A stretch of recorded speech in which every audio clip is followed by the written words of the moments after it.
Maître Jean-Claude Pays, je suis diplômé de Nantes en droit international et européen des droits fondamentaux.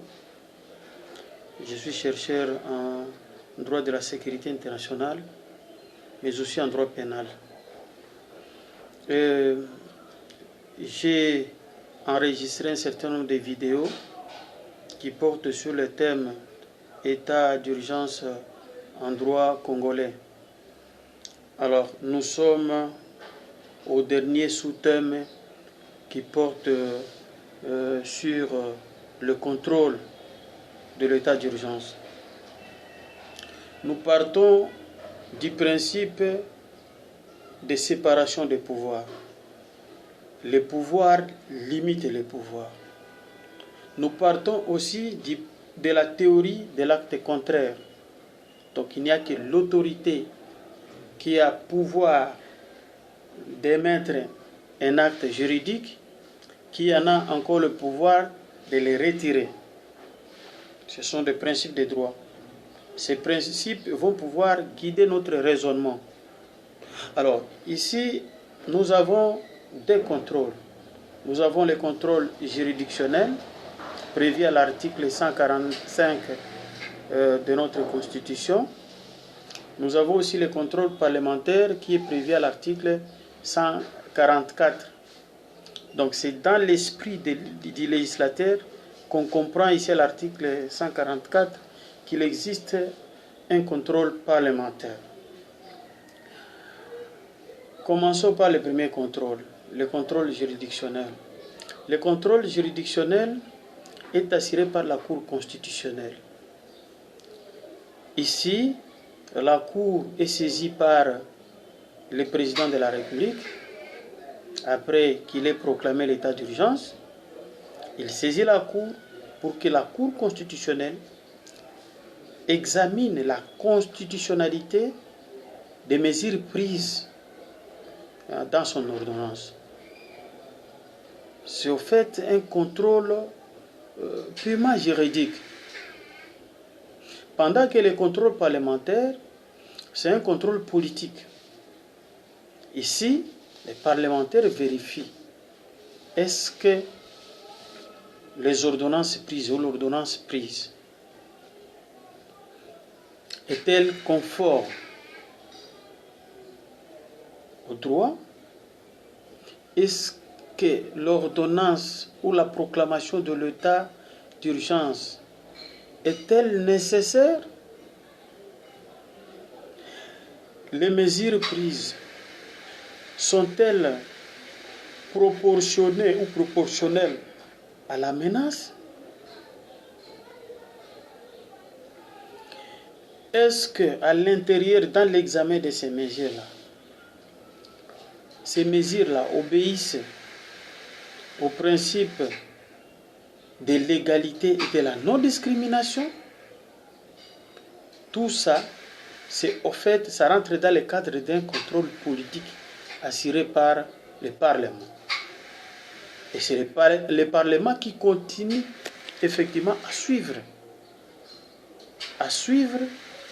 si dans la mise en œuvre, l'autorité civile respecte le contenu des mesures qui ont été prises dans l'ordonnance, dans les premiers textes.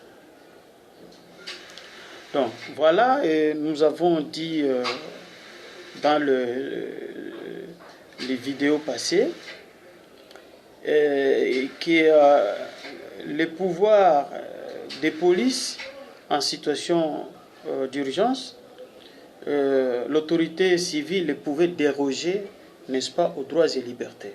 Or, vous savez que les droits et libertés sont garantis par la Constitution. C'est ainsi que les élus du peuple doivent veiller à la non-violation, n'est-ce pas, des droits. Doivent continuer à veiller pour éviter qu'il y ait abus de droits.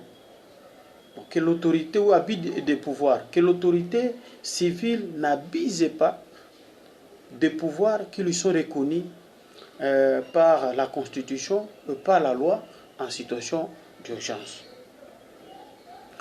Voilà un peu ce qui est prévu dans le cadre des contrôles. Je pense vous suivez avec nous les débats au niveau national. Il existe des compatriotes qui croient qu'ils peuvent ne pas accepter que le Congrès, n'est-ce pas, se réunisse. Le Congrès, n'est-ce pas, contrôle les mesures en exécution. Nous, comme scientifiques, nous insistons ici que c'est un droit pour le Congrès, comme c'est lui qui autorise, au regard des articles 144 de la Constitution, article 144 du règlement intérieur du Sénat et de l'Assemblée nationale, qu'effectivement, c'est toujours le Sénat c'est toujours le Congrès qui autorise. Et ici, nous aimerions fixer l'opinion que le pouvoir de contrôle, ici le contrôle parlementaire, c'est un contrôle qui est prévu par la Constitution, c'est un contrôle prévu dans la doctrine, c'est un contrôle qui s'impose parce qu'en fait, il s'agit des droits et libertés individuels et collectifs qui doivent être chaque fois, n'est-ce pas, suivis par les élites du peuple, constater qu'il n'y a pas, n'est-ce pas, abus de pouvoir dans les chefs de l'autorité civile. Merci beaucoup de nous avoir suivis. Nous allons pouvoir, n'est-ce pas, discuter avec vous d'autres thèmes, mais nous avons besoin de vos commentaires. Nous avons, n'est-ce pas, besoin que vous puissiez partager ces vidéos, de sorte que la bonne partie de notre population nous suive et comprenne le contenu, puis la portée des mesures exceptionnelles inexpectées ici, n'est-ce pas, de l'état d'urgence. Merci beaucoup.